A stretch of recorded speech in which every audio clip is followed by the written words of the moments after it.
Então, boa noite a todos, que a paz de Jesus esteja conosco, hoje e sempre.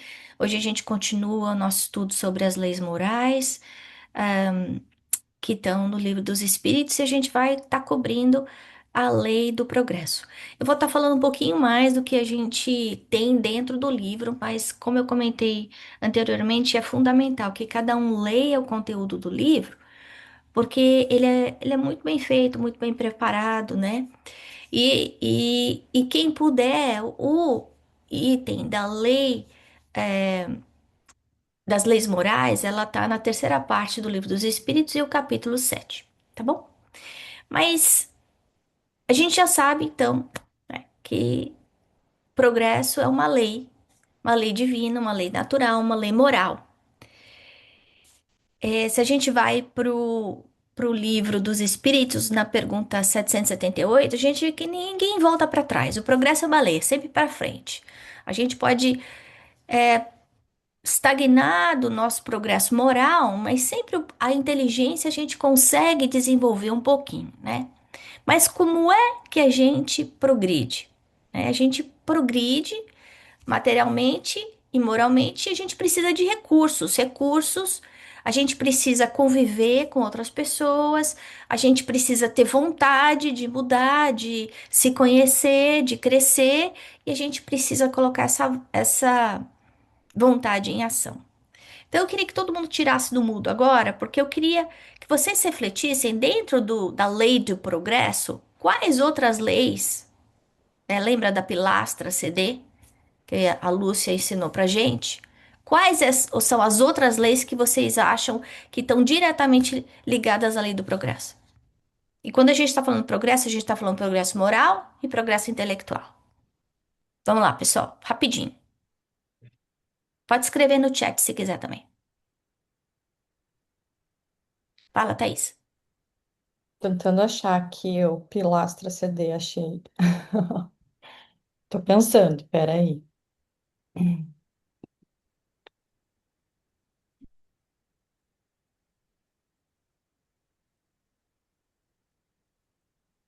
Então, pessoal,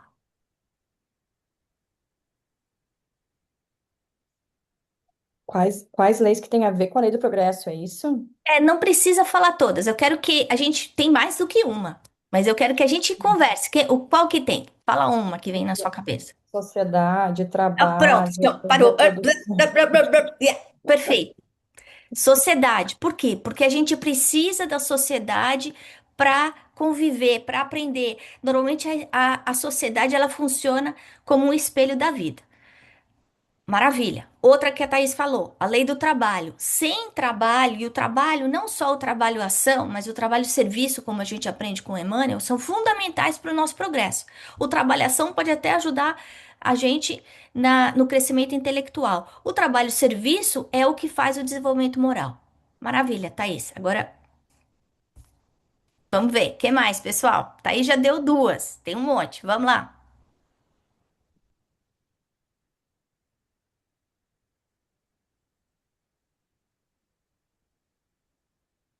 Quer falar alguma, mamãe, para ajudar o silêncio aqui? Ah, sem dúvida nenhuma, a lei de amor, justiça e caridade que engloba todas. Pois é, ela foi com Coringa. Foi meio. Mas é verdade. Bom, eu vou falar então. Porque eu quero que a gente olhe para as leis não como uma coisa que está longe da gente. Eu quero que a gente coloque, como a gente vem trabalhando nosso autoconhecimento e a nossa reforma íntima nesse exercício das leis morais, que eu acho que é um approach diferente que a gente está tomando de outros estudos que eu já fiz e que eu já dei. Eu quero que a gente entenda como isso tudo faz parte da nossa vida, para que a gente saia da teoria e traga para a nossa realidade do dia a dia. Por exemplo, a primeira que a gente estudou, que é a lei de adoração. Como é que eu posso progredir se eu não acreditar que tem um Criador? Se eu não colocar fé dentro de mim? Se eu não entender que as leis de Deus guiam a minha vida, o meu crescimento? Outra é a lei de liberdade. Como é que eu vou progredir se eu não souber bem, usar bem a minha liberdade, o meu livre-arbítrio, as escolhas que eu estou fazendo, a aula que a Gisele e que a Aline deram, são fundamentais, porque a gente vê que o pensamento é livre, 100% livre. A gente tem uma liberdade relativa, porque a liberdade única mesmo, é só acontece quando a gente tiver aí evoluído 100%. A Elaine falou da lei de destruição, que é fundamental para a lei do progresso, porque a hora que a gente volta aí para o passado, a gente vê que as coisas vão se transformando ao longo do Transformações. tempo, né? Oi? As transformações, não é? No decorrer desse Exato. período. Exatamente. A Viviane falou de causa e efeito. Causa e efeito não está nas leis, nessas leis morais. É uma lei física, né, que acontece em todos os aspectos. Não é necessariamente uma lei moral, que não está listada na pilastra CD. Mas ahn, a gente agindo no bem, a gente vai progredir. A gente decidindo não colocar a ação em movimento, a gente vai ficar estagnado. Bom, outra coisa, se a lei de destruição, ela dessa transformação, ela tá ligada à lei de progresso, outra que tem que estar é a lei de conservação, não é? Então, isso de eu saber cuidar de mim, isso de saber valorizar o meu corpo, isso de eu saber valorizar os meus talentos, cuidar dos meus talentos, cuidar da minha vida. Outra coisa, se a gente tem a lei de destruição e a gente já aprendeu que a gente não consegue evoluir todas as nossas qualidades numa única encarnação, qualidades intelectuais, qualidades morais, outra fundamental é a lei de reprodução. Sem a lei de reprodução não existe reencarnação.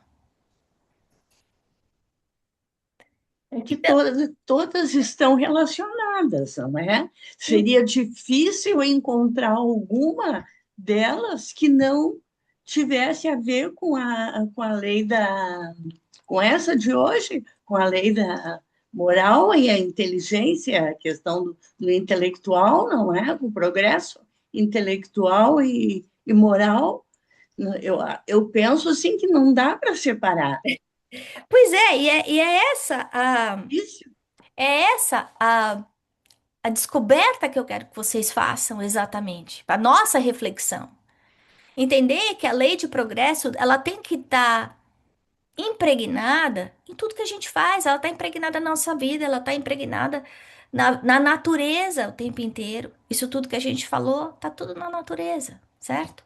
Então, a agenda de hoje, baseado no que está no livro, a gente vai estar falando sobre a evolução infinita do espírito, o espírito criado por Deus, né?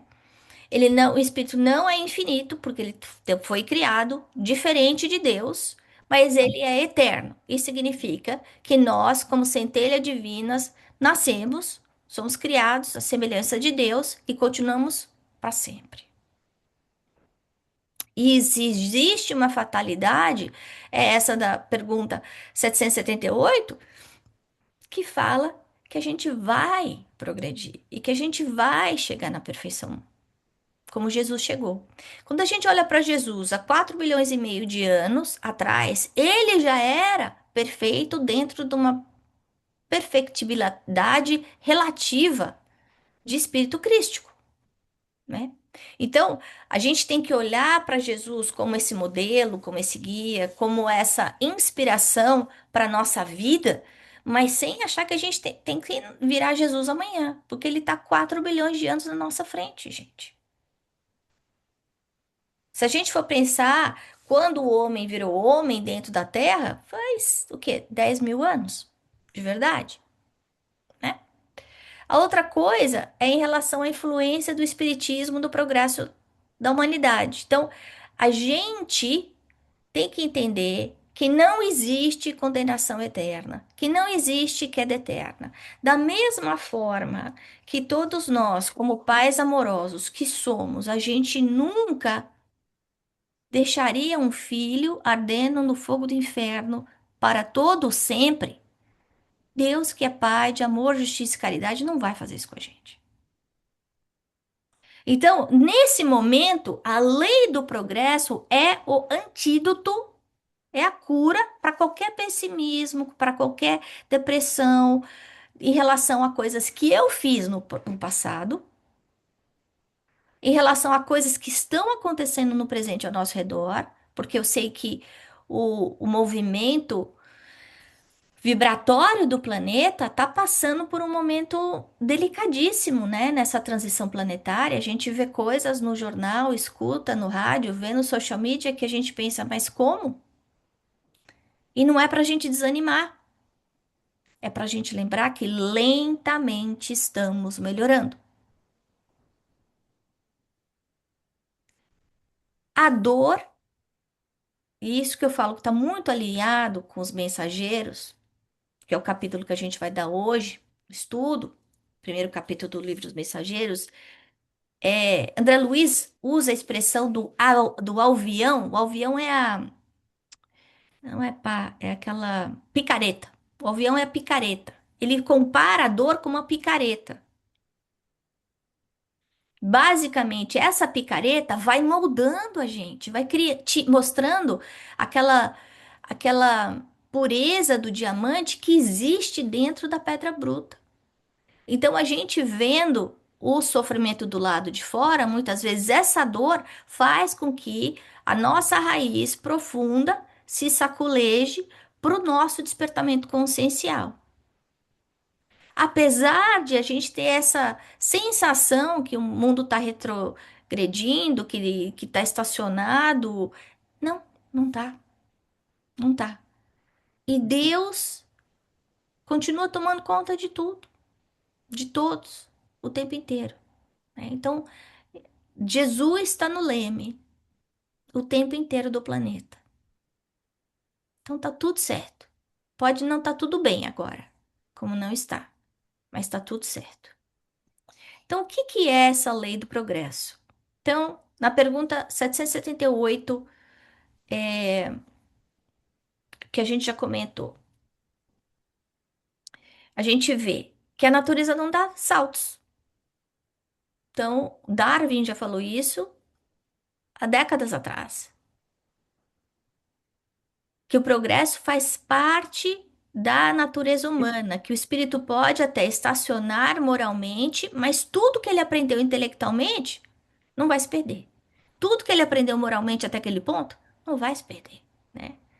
Que a destruição dos impérios, das civilizações, como a gente imagina que nunca iriam acontecer, como foi da civilização romana ou do Império de Napoleão, que a gente fala, nossa, isso nunca vai acabar.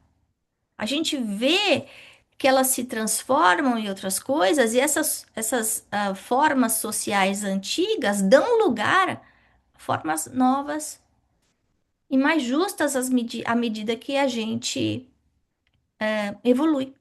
Então, quando a gente pensa nesse pré-Homo sapiens, como eu falei, de não muitos milênios atrás, e a gente pensa que hoje o mundo está revolucionário com AI, que a gente já visita planetas, que a gente tem fotos dos planetas, que a gente consegue ver que tipo de vida existem nesses planetas, parece um gap muito grande.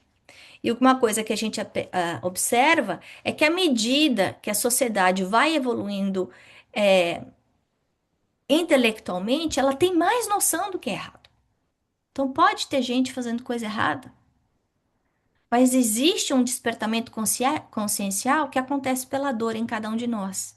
E esse despertamento pela dor é o que vai ser o estupim para o nosso crescimento moral.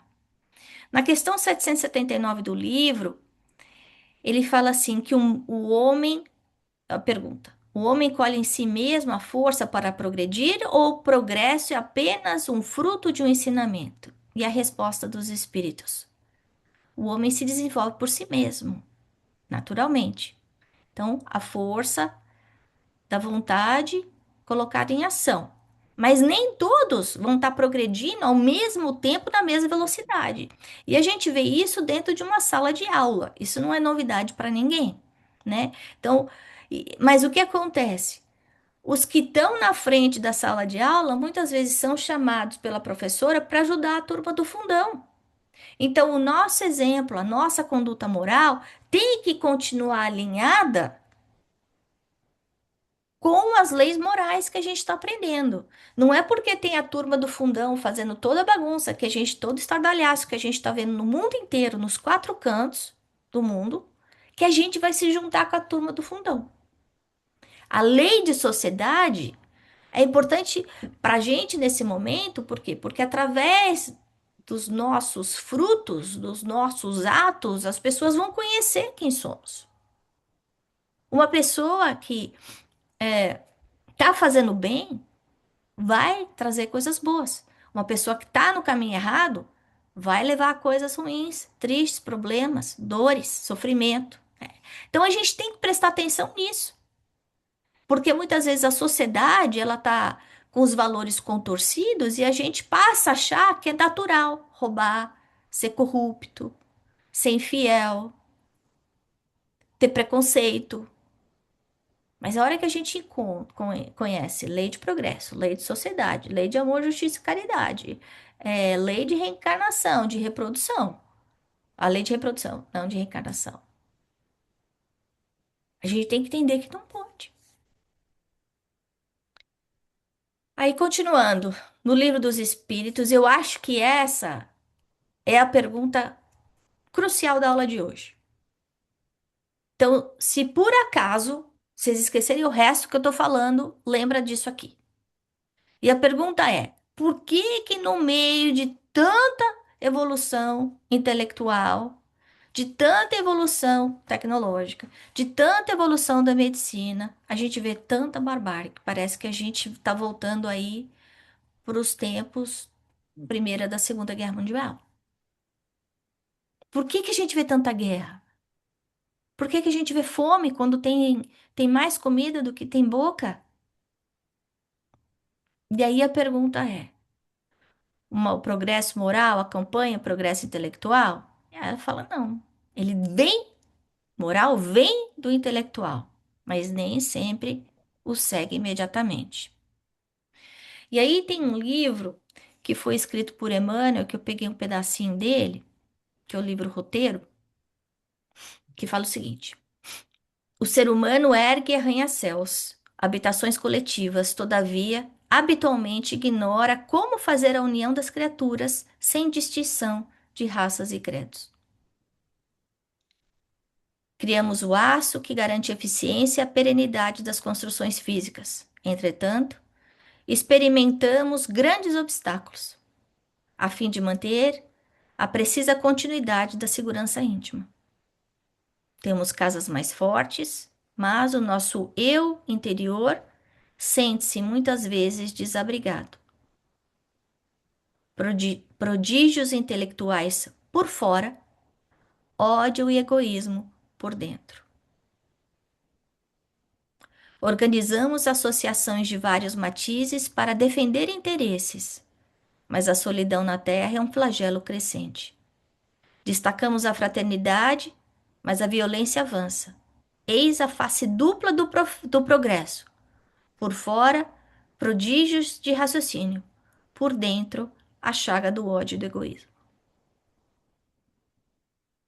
Ele não escreveu isso ontem, gente. Mas parece que foi, né? E daí a importância do autoconhecimento. Da gente trazer para a superfície os nossos traumas, as nossas dores, para que a gente consiga fazer, dar o melhor que a gente tem, em benefício do outro, mas principalmente em benefício de nós.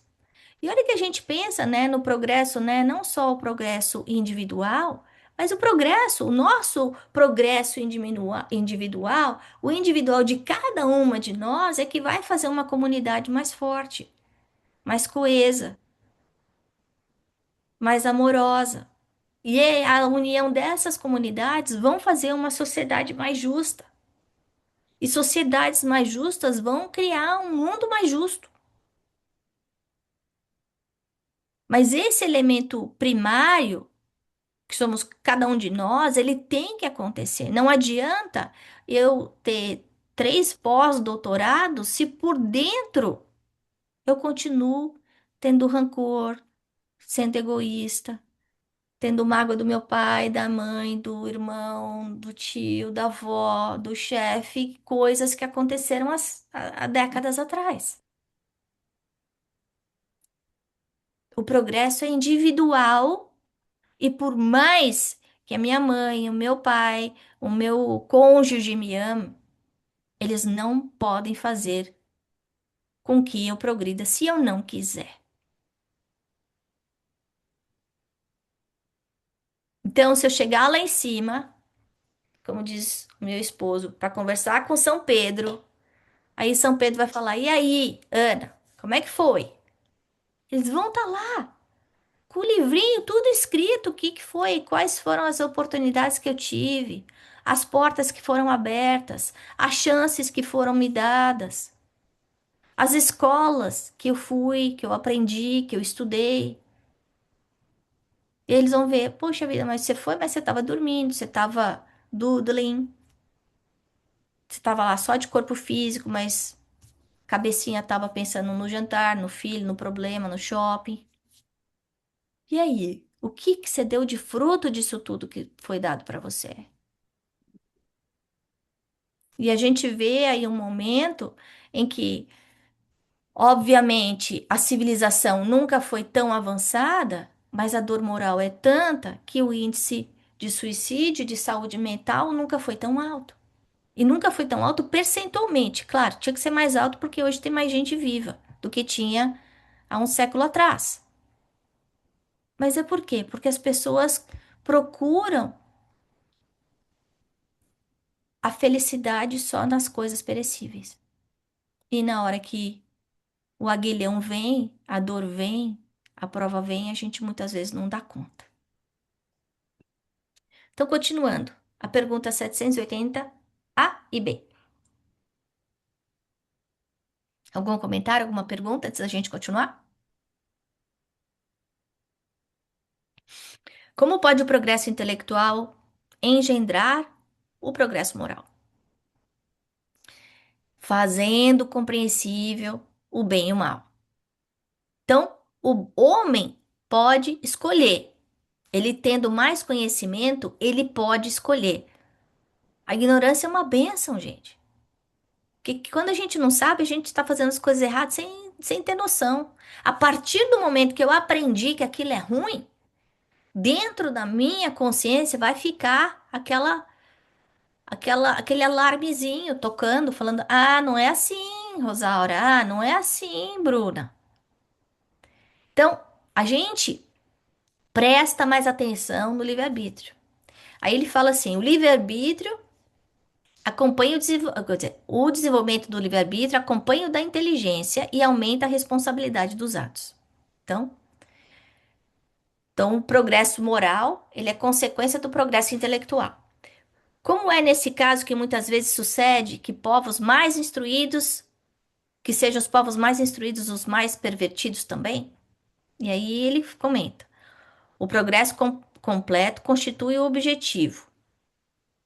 Os povos, porém, como indivíduos, só passo a passo atingem. Então, pode ter desenvolvido a inteligência, mas ainda praticam o mal, porque a moral e a inteligência são duas forças completamente diferentes.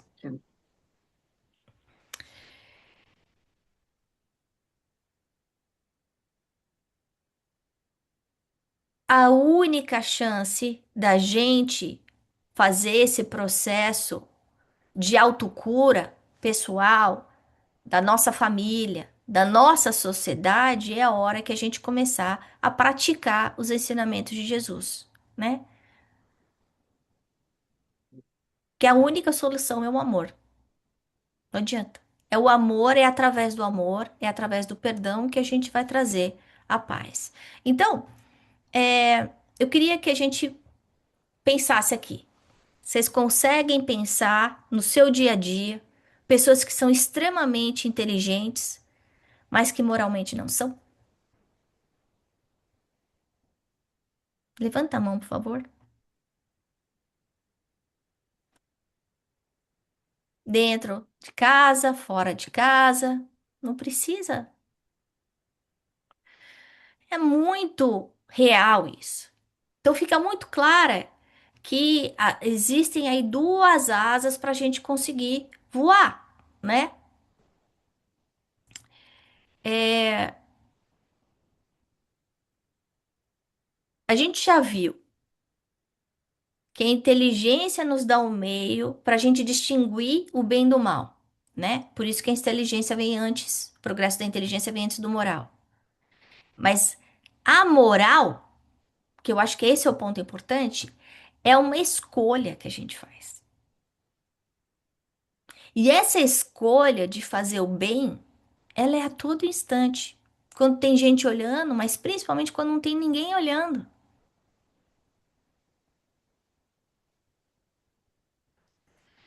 Então, se a gente for pensar em relação à riqueza, né, que eu acho que tá tão intenso hoje no dia a dia, muitas pessoas com muito dinheiro abusando ah, desse talento da riqueza, né? Se a gente for para o capítulo 16 do Evangelho segundo o Espiritismo, Pascal fala que sem a riqueza, o trabalho intelectual morreria. Então, o dinheiro, a riqueza, ela não é nem boa nem ruim, ela é um instrumento.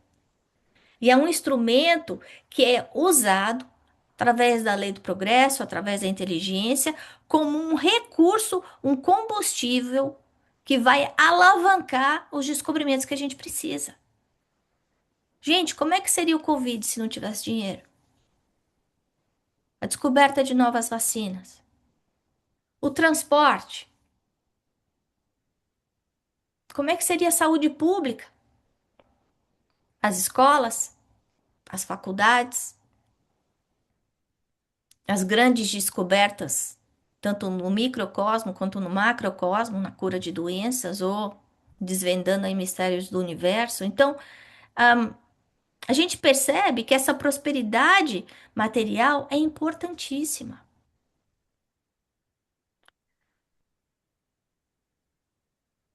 Mas muitas vezes essa prosperidade material vira o foco da gente a vida inteira.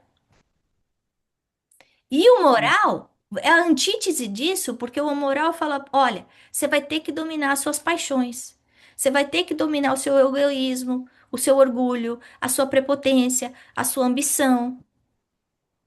Complicado isso, né? Porque a mesma ferramenta estimula os dois lados.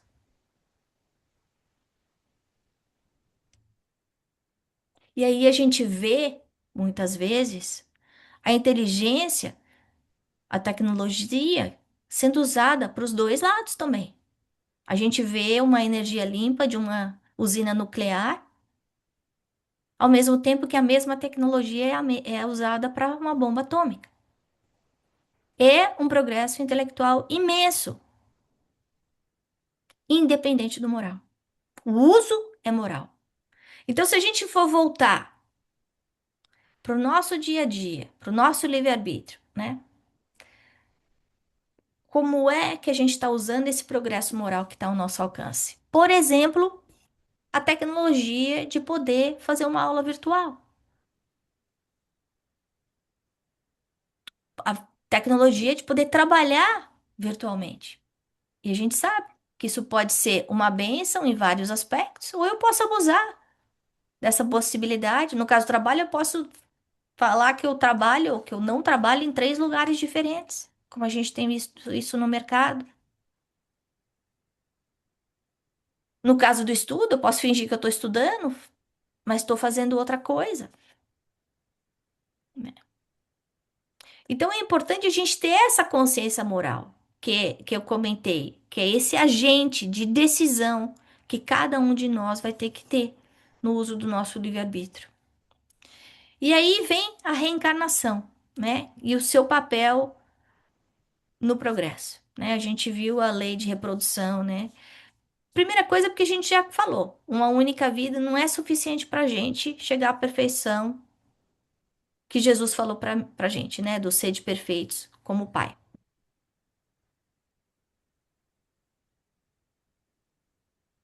A outra coisa é que a lei da reprodução, que está diretamente ligada à reencarnação, no caso do reino nominal,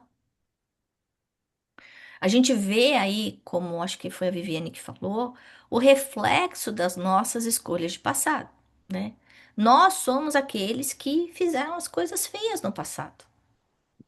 E hoje a gente muitas vezes nasce num lugar, num país, numa cidade, numa comunidade em que a gente tem uma cota maior de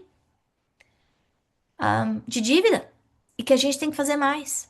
Ou talvez uma carreira que a gente tenha que plantar o bem. A gente tem que entender que a herança de cada um de nós não é só genética, não é só a cor do olho e a cor do cabelo. É também a genética espiritual, porque cada um de nós traz no seu perispírito o histórico de tudo aquilo que fez, de todas as escolhas do passado. Sem a reencarnação, a lei do progresso seria absolutamente injusta. Porque uns nascem na opulência, uns nascem na miséria, uns nascem com família, outros nascem no meio da rua, uns têm doenças aí limitantes hereditárias, outros têm uma saúde incrível, apesar de comer gordura e bacon todo dia.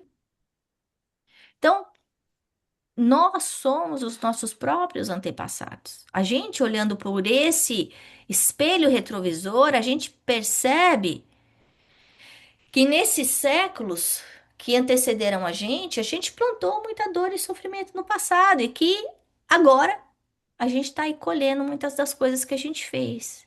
Isso trava a nossa evolução muitas vezes, desacelera a nossa evolução.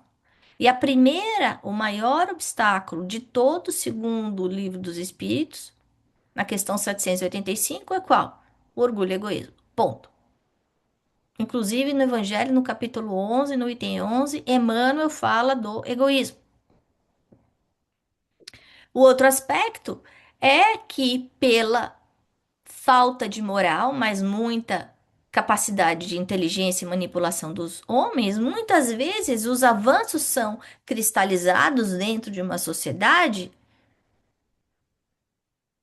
por interesses pessoais. E aí a necessidade de choques, de revoluções, de intempéries aí da natureza para que dê uma quebrada nessa inércia, né? Esse progresso intelectual, quando a gente não tem o acompanhamento do progresso moral, ele muitas vezes ele estimula aqueles vícios de ambição, de gostos por coisas não tão boas que a gente já trazia de passado, né? Então aí a pessoa mesmo pode causar mais sofrimento para si, ou, no caso do momento de um cataclisma, através da inteligência, né, esse cataclisma que foi criado para limpar a natureza em geral, esse mal, desse mal sai um bem. Então, a gente olhando aí a parte que Emmanuel falou, ele deixa muito claro que esse convite é: vamos nos conhecer, vamos pensar. Onde é que está o egoísmo dentro de mim? Porque esse egoísmo é a fonte de todos os sofrimentos. Então, quero que cada um reflita. Onde é que a gente vê? Não precisa falar de si mesmo.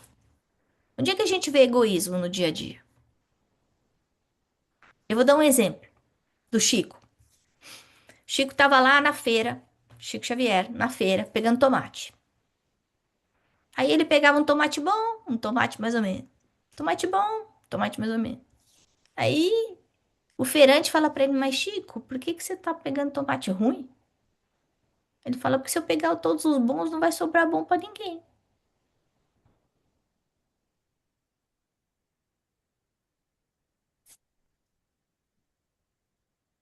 Então aí a gente vê uma coisa simples, como na compra de um tomate, né?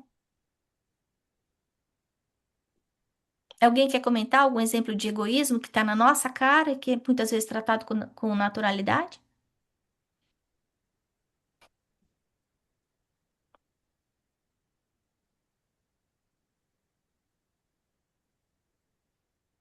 O que vocês acham do egoísmo?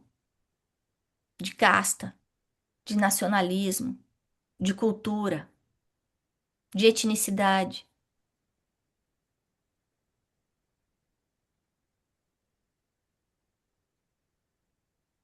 Isso está na nossa face o tempo inteiro.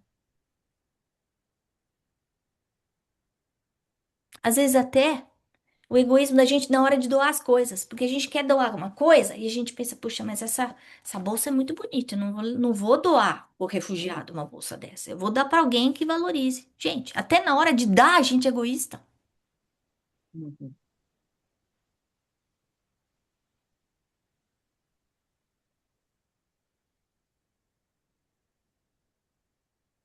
E às vezes o egoísmo é até de uma forma sentimental, né? Eu faço o que eu quiser com o meu corpo. Quiser me drogar, quiser beber, o corpo é meu, eu faço o que eu quero. É verdade isso, gente? Eu vivo isolado no Himalaia? Se eu ficar doente, eu vou dar trabalho para alguém? Vou.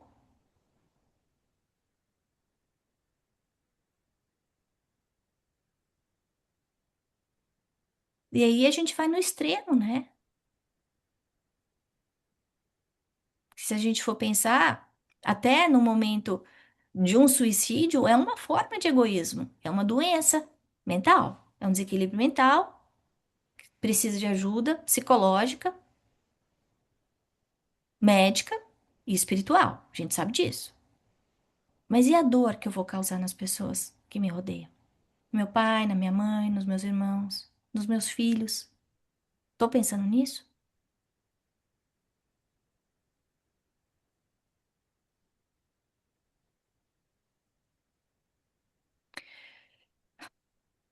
Eu sei que isso é muito profundo e muitas vezes, e até pela nossa própria ignorância e fragilidade, tem várias formas de egoísmo que a gente não consegue nem reconhecer que a gente está sendo egoísta. Que os espíritos, os benfeitores devem olhar pra gente e falar assim, ô, tadinha dela, nem sabe que tá errando, né? Que eu nem sei que eu não sei. E é por isso que a gente precisa se autodescobrir. E eu vou estar sendo egoísta toda vez que eu falar uma coisa que eu tiver deixando o outro triste, tirando a esperança do outro, tirando a alegria do outro, roubando o tempo do outro. Que tem muita gente que rouba o nosso tempo, não é verdade? Então, para a gente fazer uma avaliação das nossas escolhas.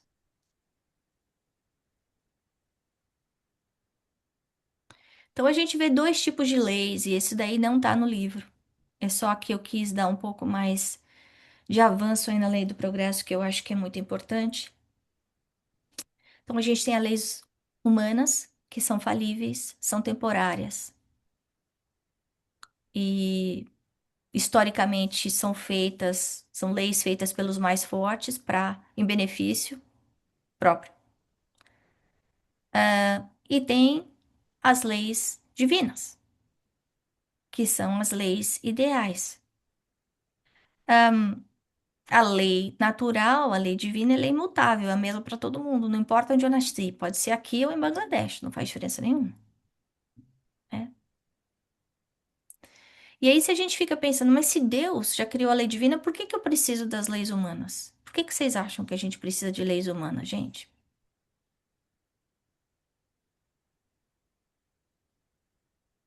Porque tem que ter polícia no meio da rua.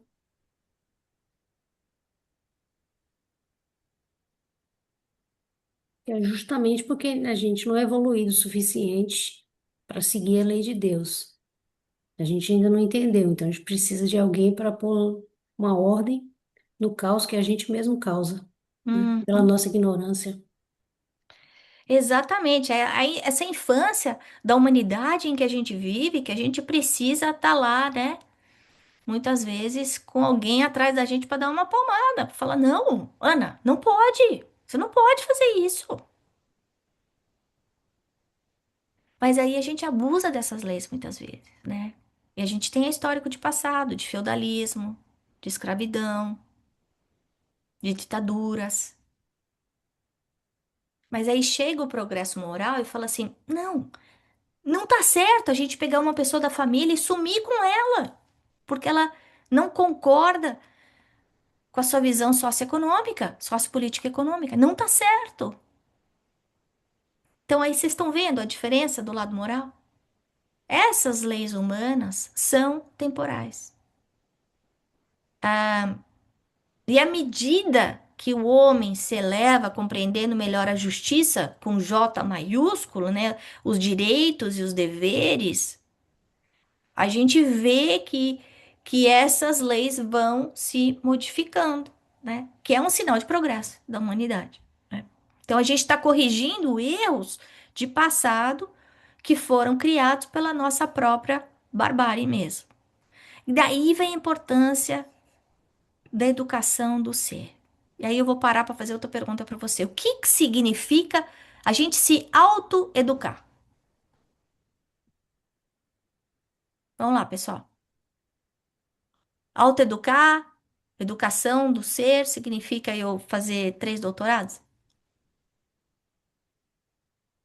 Não é a sua evolução moral, você se perceber e ver que você está errando e você se educar no sentido de você ver que errou e melhorar aquilo.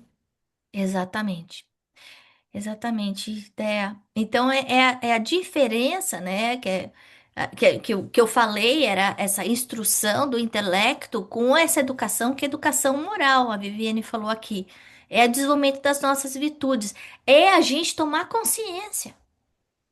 Porque enquanto eu não tomar consciência que eu tô de pé quebrado, eu vou continuar pisando com o meu pé e meu pé vai continuar doendo, gente.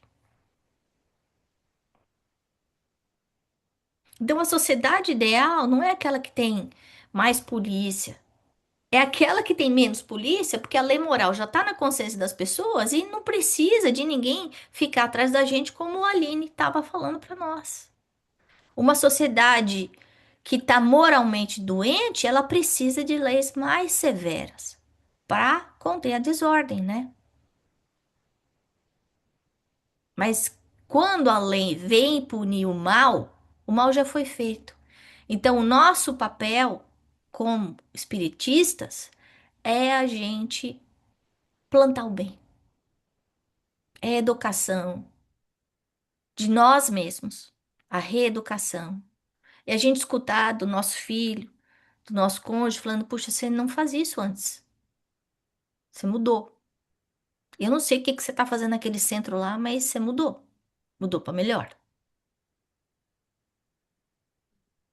É ver aquele cônjuge que antes implicava porque a gente ia assistir as palestras, escutar as coisas, e hoje fala assim: olha,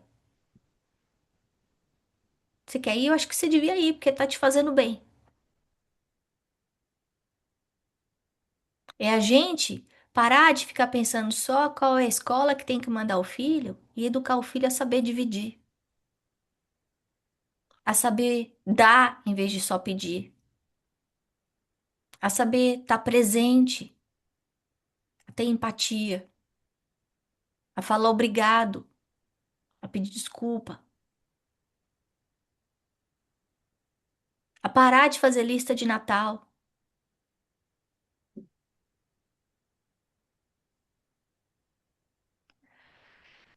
Porque é esse filho que vai para as melhores escolas, que tem as melhores notas, se ele não tiver o despertamento consciencial, ele não vai ser feliz. E ele vai fazer mal para muita gente. E nós vamos ser responsáveis por isso. Porque vão perguntar pra gente: Ô Lúcia, você educou seus filhos? Ou você ficou vendo televisão?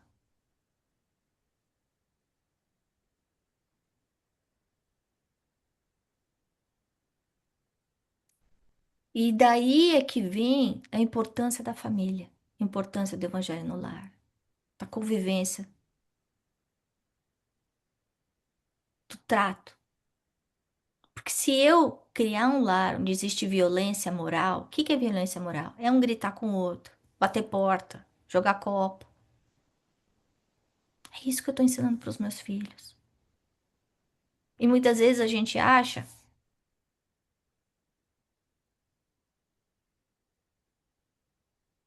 que o que Deus juntou, a gente não pode separar. Mas a gente tem que entender que o casamento não está no papel. Casamento não é papel. Casamento é conjunção de almas.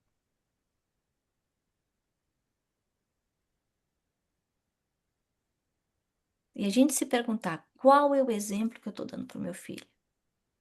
É o exemplo de vontade, de ação, de discernimento, de verdade, de coerência.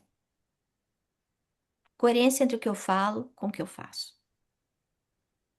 De perseverança. Que é isso que vai fazer um ser humano do bem. O ser humano que essa sociedade precisa. E aí, quando é que essas leis vão ser reformadas? Não vai ser por violência, gente. Não vai. Fala, Thaís. Ana, me corrige se eu estiver errada ou me oriente, assim. É... que uma coisa que me angustiava, não que não me angustie mais ainda, mas assim, eu acho que depois que tu começa a entender, se reformar e mudar, tu fica naquela angústia de querer que os outros façam também, né? Uhum. E aí eu lembro que tem, eu não sei se é uma pergunta, se é um capítulo, alguma coisa que fala da questão dos filhos também, que assim, se chegar no final lá, quando eu desencarnar e for visto pela espiritualidade que eu fiz tudo o que eu podia e mesmo assim quem estava ao meu serviço, vamos dizer assim, optou por outro caminho, que ok, eu posso ficar em paz. Mas daí a minha pergunta agora é qual que é o nosso papel que já estamos já acordamos em influenciar os outros, assim, que meio que não que não querem, mas que não ainda tiveram esse Despertamento clique. consciencial. Então, Isso. então, Thaís, ó, tá muito alinhado com a palestra que eu dei a semana passada, que fala de pregar, né? Como é que a gente prega? É com palavra? Não é. Paulo falava, vai pregar. E se precisar, fala. E eu vou falar que muitas vezes acontece isso dentro da nossa casa. É com o cônjuge, é com o filho, né? Que não acredita em Deus, é com o marido que acha que isso tudo é bobagem, perda de tempo, né? Você tá com muito tempo na mão. Então, o melhor jeito é o nosso exemplo. É o único jeito. Porque a gente falar, vai ter que sentar, vai ter que fazer, vai ter que dar, você tem que acreditar. Não adianta. Se eu tivesse um antídoto, um remédio para isso, eu te dava. Eu não tenho. E se você descobrir, você me fala. Porque você vê que a gente tem. Minha mãe fala, tem 4 filhos. Cada filho é diferente. Tudo sai da mesma mão. Ó, um é maior, outro é menor. Por quê? Porque a bagagem não é só bagagem genética. É a bagagem da genética espiritual também. Então, a gente pode ser agente de mudança? Pode. Influenciando as pessoas? Pode. E a gente tem que influenciar o máximo que puder, porque o mundo inteiro tá falando bobagem.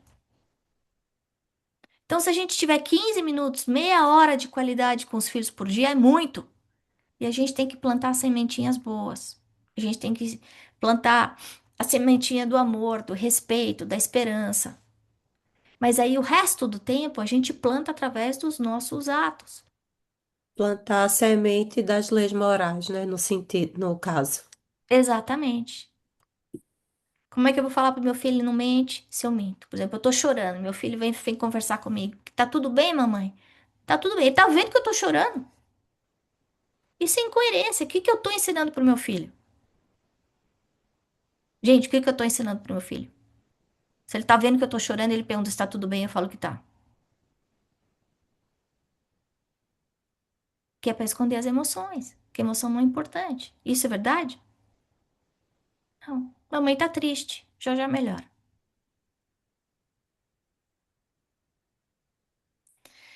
Então, a gente tem que ter coerência nas coisas que a gente tá falando. Eu tenho que ter coerência, como é que eu ajudo os outros? Eu tenho que ter coerência. Como é que eu vou falar para os meus filhos amarem e me respeitarem se eu não ligo para os meus pais? Se eu não falo com carinho com os meus pais? Essas sementes do exemplo vão pesar. E aí eu vou estar criando seres egoístas. Nosso papel é influenciar essa mudança vivendo a lei natural, que nem a Andrea falou.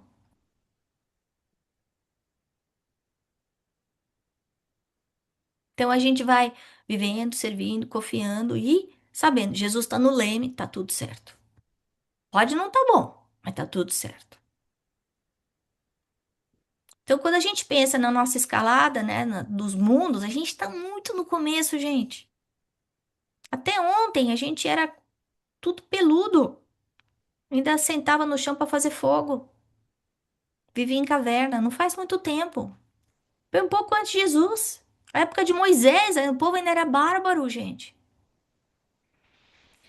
Aqui, a gente ainda é bebê. Deus ainda faz, provém, ajuda demais. Aqui, a gente já tem mais livre-arbítrio, já faz escolhas piores. E aqui é onde o mal predomina sobre o bem. Aqui é o despertamento consciencial, para onde a gente está entrando. Ainda tem sofrimento, mas não no nível do sofrimento dessas expiações, de tipo doenças incuráveis. E aí depois a gente passa a entender que a única coisa que faz bem é ser bom. E que a coisa que dá felicidade é fazer os outros felizes. Isso aqui. E até a gente chegar na perfeição, né? E aí, pensando na transição planetária, isso está em Gênese, né? Nessa transição planetária, no momento caótico que a gente está vivendo, eu quis trazer porque a lei do progresso fica parecendo que a gente está estagnado, ou que está tudo perdido, ou desistiram do planeta Terra, né? Jesus foi embora, resolveu tirar férias. Não, não foi embora. A gente tem que entender que quando a gente vai reformar uma casa, se a casa não tem a fundação boa, se a casa não está com estrutura boa, a gente vai ter que demolir para construir outra. E na hora que a gente está demolindo, vira um caos. É onde a gente está agora. Então Jesus falou: ah, chegados os tempos, né? A gente está vendo uma migração de espíritos no plano material. A gente tem que lembrar que não existe plano espiritual, plano material. Não tem divisão. Tá todo mundo misturado, tá todo mundo na crosta. Todo mundo tá aqui. Um terço está encarnado, dois terços estão desencarnados. Um influencia o outro o tempo inteiro. Mesmo gênero evolutivo. Pratico mal aqui, pratico mal lá, influencia os dois.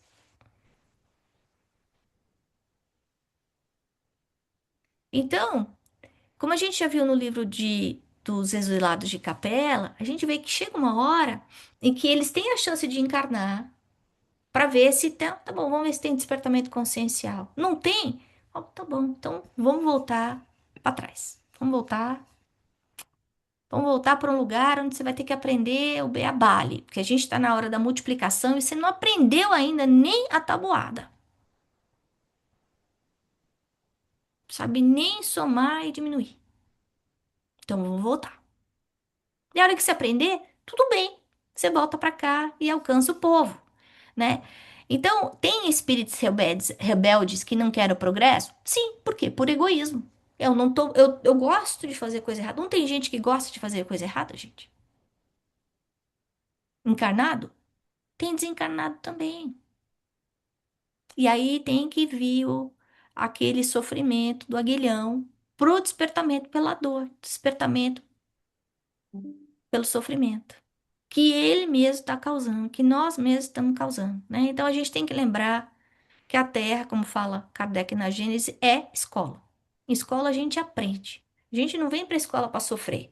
Nenhum pai aqui manda filho para a escola para sofrer. Manda. Não, não gosto de você, vai para a escola. Não, não é isso que a gente faz. Vai para a escola por quê? Porque você precisa aprender a viver em sociedade quando é pequenininho, precisa desenvolver a sua atividade motora, precisa saber escrever, ler, né? Mesma coisa. Então, a gente vem para a escola, vai para a escola do grau que a gente Tá, tem que estar, ao mesmo tempo, a misericórdia divina vem e coloca no nosso caminho muitos espíritos evoluídos, que é o que está acontecendo agora.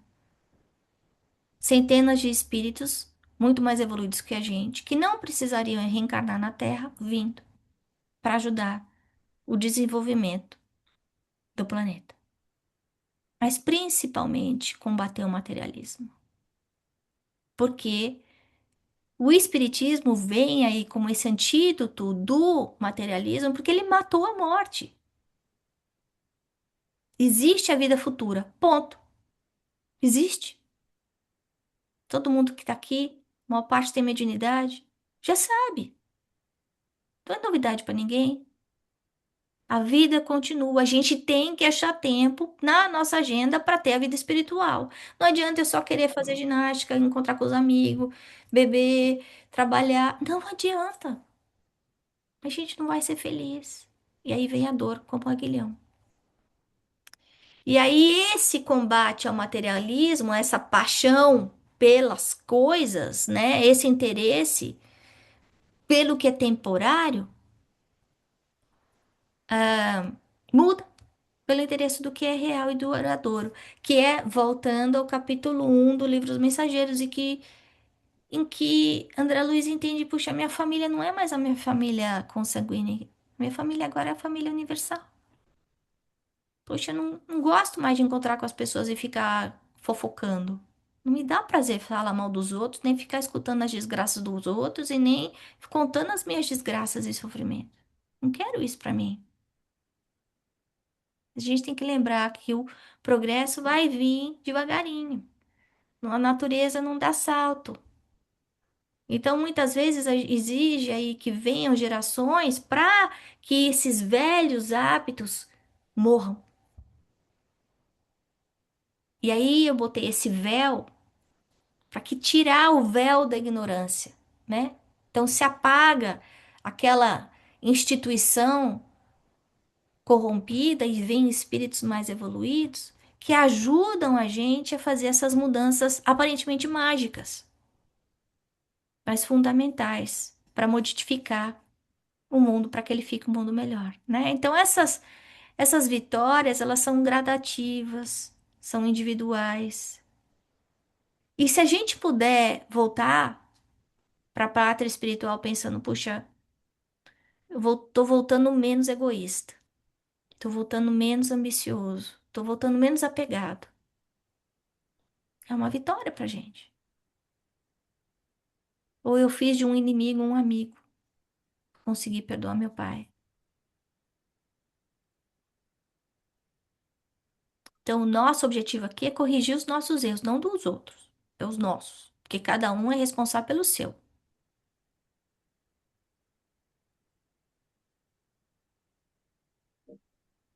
E aí a gente vai construindo o nosso céu no meio dessa confusão toda que está ao nosso redor, né?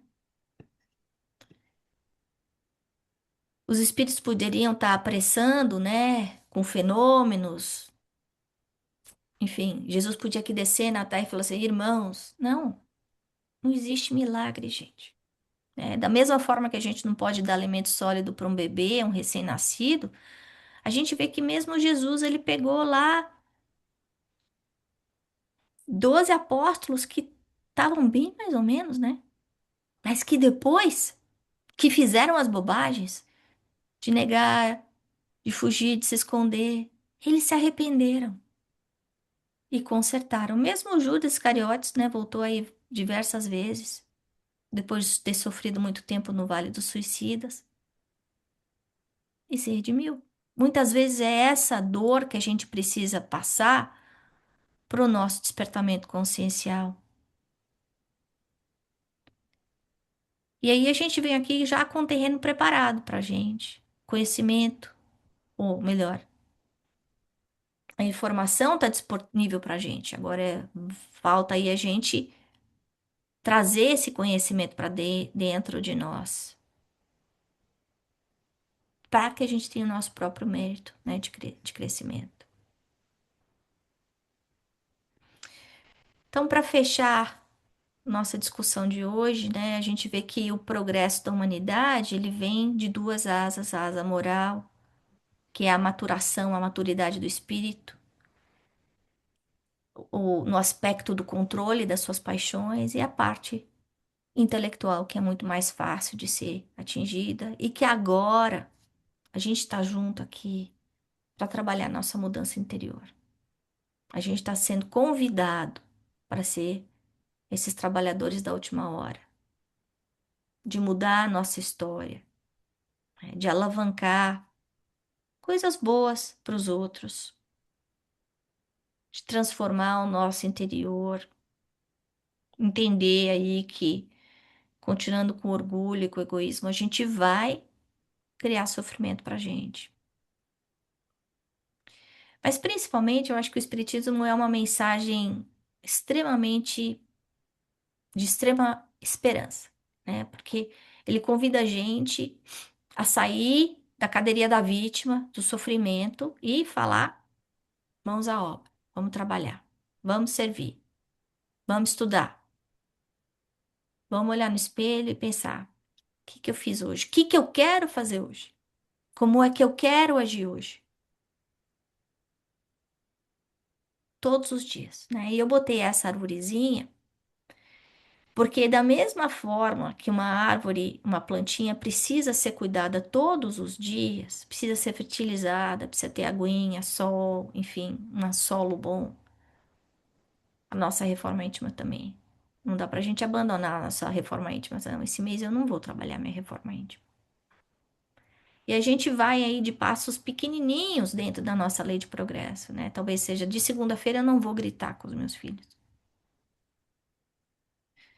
De terça-feira eu não vou brigar com meu marido. Quarta-feira eu vou estudar um pouquinho mais. Para eu modificar devagarinho os meus hábitos, né? Silenciar o meu coração, silenciar a minha mente, para que eu consiga escutar Deus, né? Para eu ficar mais perto dele, porque ele tá perto de mim, tá perto de cada um de nós. Então era isso que eu tinha para falar para vocês hoje. Aí agora a gente abre para as nossas perguntas. A gente tem uns 5 minutinhos para pergunta. Alguém quer comentar, falar uma coisa, uma dúvida?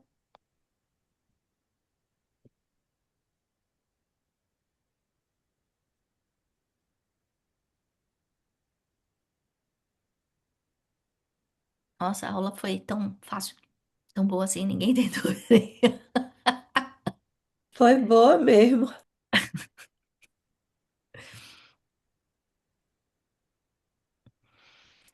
Eu adorei a pergunta da Thaís, de como é que a gente faz para enfiar as coisas que a gente está aprendendo na vida dos outros, né? Eu, eu já senti isso várias vezes. E eu acho que a minha mãe sentiu isso e continua sentindo isso aos 85 anos de vida, né? Como é que você abre a cabeça de uma pessoa? Só exemplificando, assim, domingo a gente estava fazendo evangelho, e aí eu peguei a água, né, para depois fluidificar, e a gente fez oração. Eu falei, vamos todo mundo tomar um golinho da água. Aí veio a Amanda, não entendo isso, não tem nada aqui, não vou tomar essa água. Eu disse, não tem problema, filha, cada um faz o que quer, ninguém é obrigado.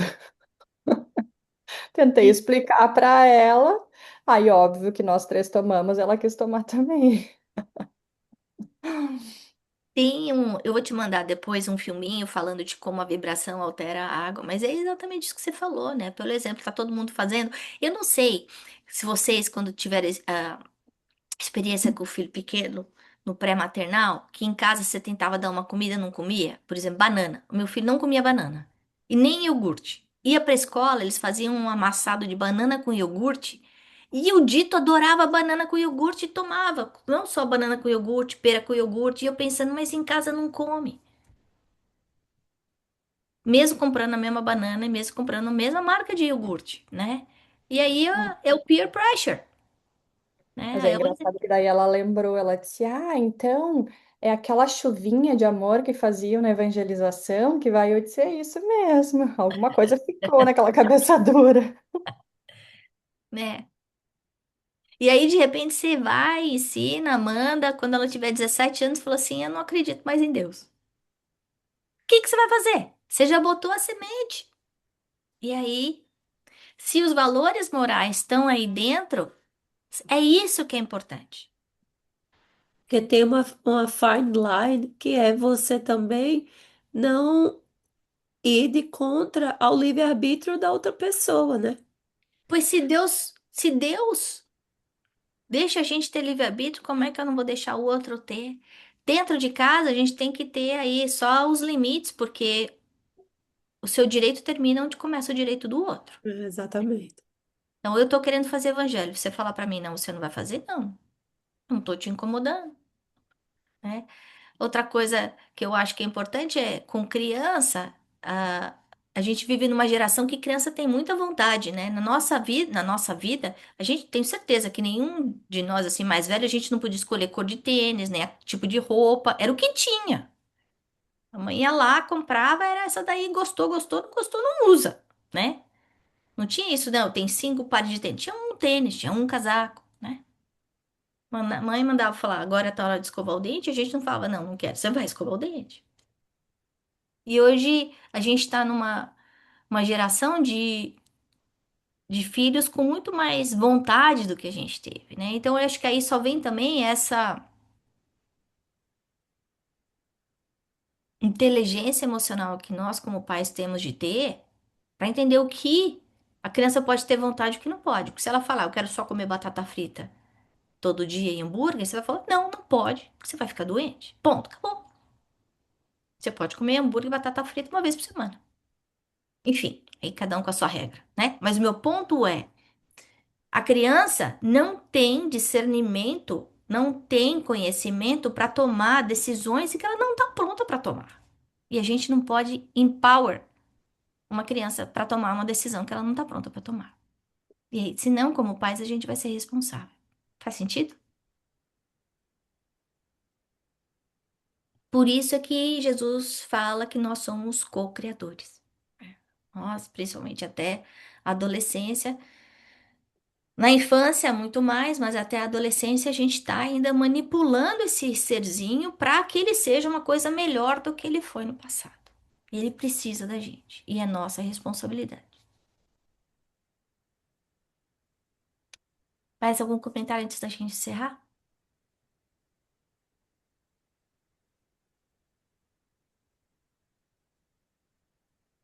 Parabéns, Thaís, de colocar a dieta espiritual na vida das suas filhas, porque não é fácil. Fazer evangelho no lar já não é fácil. 15 minutos difíceis durante a semana.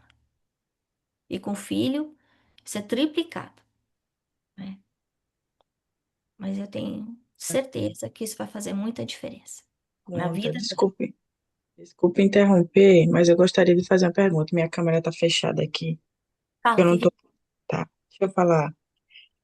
Quando a gente tem criança pequena, no meu caso, eu tenho uma criança de 3 anos e uma de 9. As idades são muito diferentes. Aí, na hora de fazer o evangelho, a dinâmica é diferente para uma e para outra. Só que eu estou tendo bastante dificuldade de incluir as duas. Você poderia me dar orientação? Posso. Tem inclusive uma palestra de evangelho no lar que eu fiz, que está no nosso YouTube, mas você matou ali, você já respondeu a sua pergunta. Não dá para misturar as duas. É, Hum.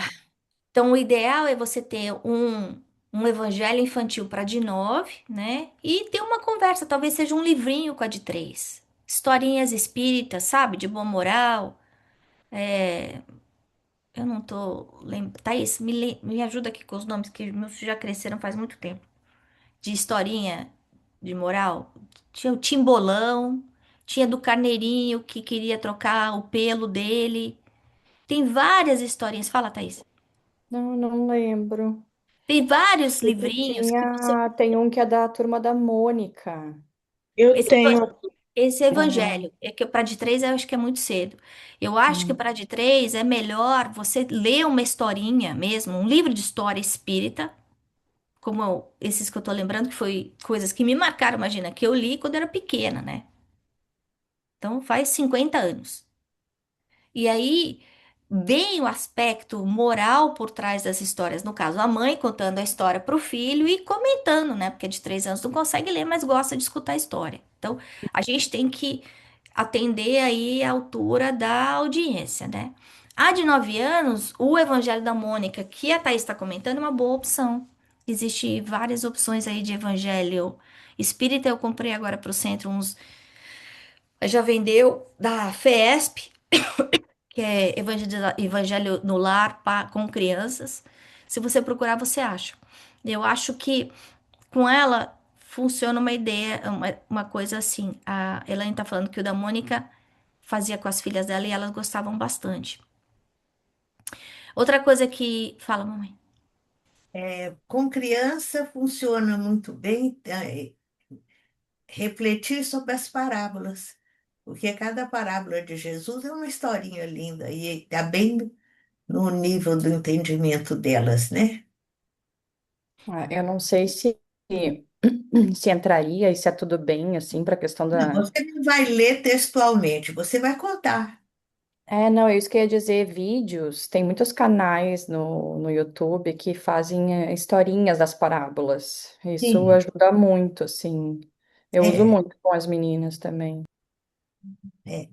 Mas também a bibliografia infantil, como a Ana falou, a espírita, hoje está muito boa, tem muita coisa boa, né? E o livro colorido, ilustradinho, chama atenção, né? Eu tenho alguns aqui de Luiz, acho que é Rivas, alguma coisa assim. Isso, Ru Ribas, ele é muito bom. Sim, eu tenho, inclusive, esses eu uso para fazer, só que a dinâmica é diferente para as duas, né? Aí, para uma funciona, para outra não funciona, aí fica bagunça. Você vai ter que adequar para a audiência. Quando os meus estavam mais velhos, os de 9 anos, já conseguia fazer com adulto. E a gente usava textos mais simples e digeria o conteúdo. Não dá para você ler um Evangelho segundo o Espiritismo, não dá para você ler um livro de Emmanuel, muito profundo, você tem que Uhum. achar. Mas eu colocava ele na mesa com papel e lápis de colorir, e era impressionante os desenhos que saíam. Estavam sempre alinhados com o que tinha sido ensinado. Então eu ficava lá quietinho escutando a gente fazer o Evangelho. Então, só uma ideia aí, então, para você, tá bom? Verdade.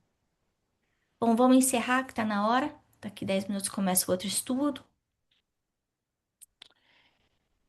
Alguém quer fazer a prece final? Mãe, você quer comentar alguma coisa antes da gente encerrar?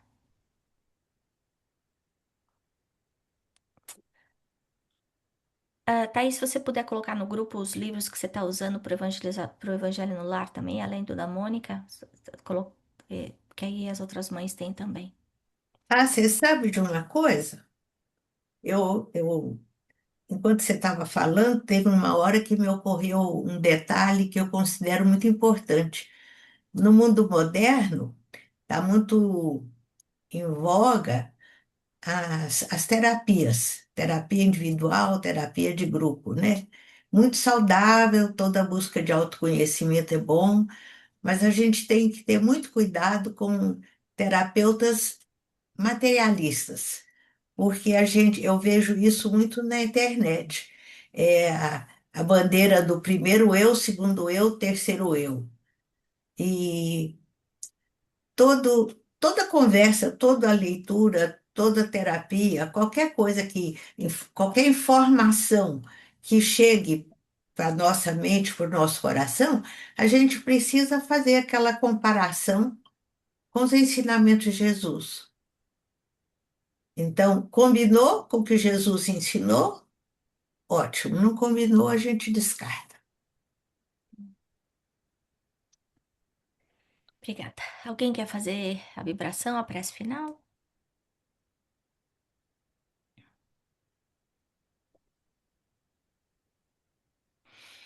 Então vamos assim, unindo os nossos pensamentos, elevando os nossos pensamentos, no nosso desejo sincero de doar aquilo que nós temos de melhor. E hoje nós vamos fazer uma doação amplificada e geral. doando paz, amor e luz para o nosso planeta que passa um momento tão distinto de tanta dor e que o despertamento consciencial é tão importante. E nós vamos pedindo aos mensageiros do bem, aos benfeitores, em todos os quatro cantos do mundo,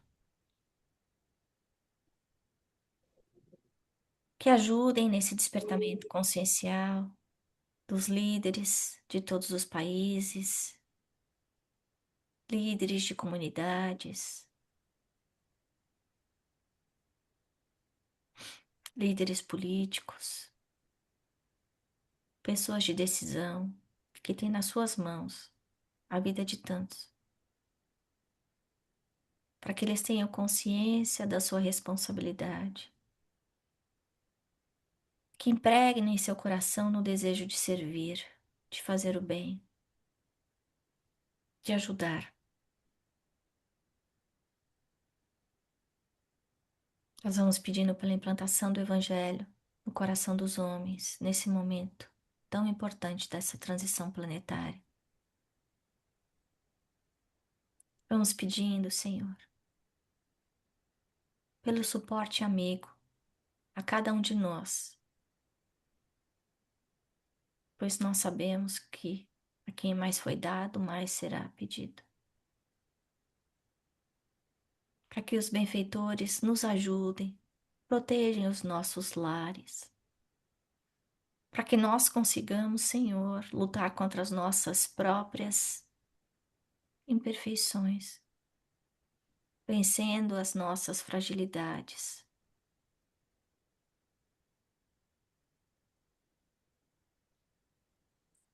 Ajuda-nos, Senhor, a viver os teus ensinamentos, ajudando-nos uns aos outros, servindo mais do que queremos ser servidos.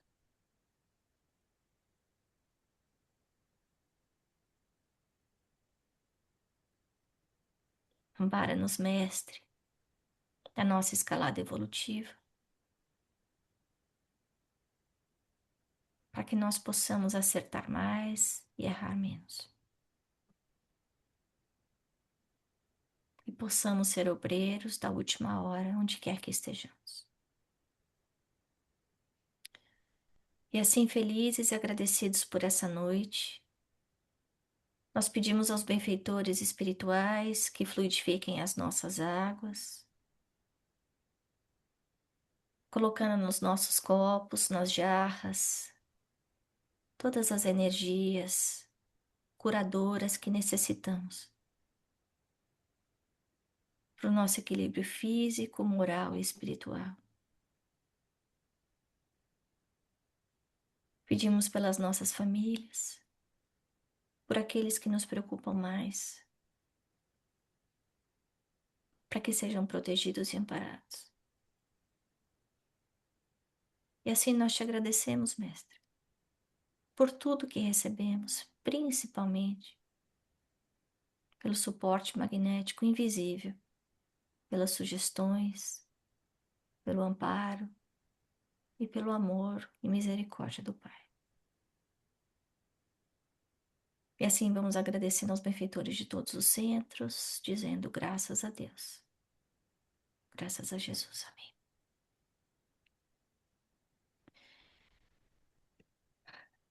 Muito obrigada, pessoal. Boa noite a todos.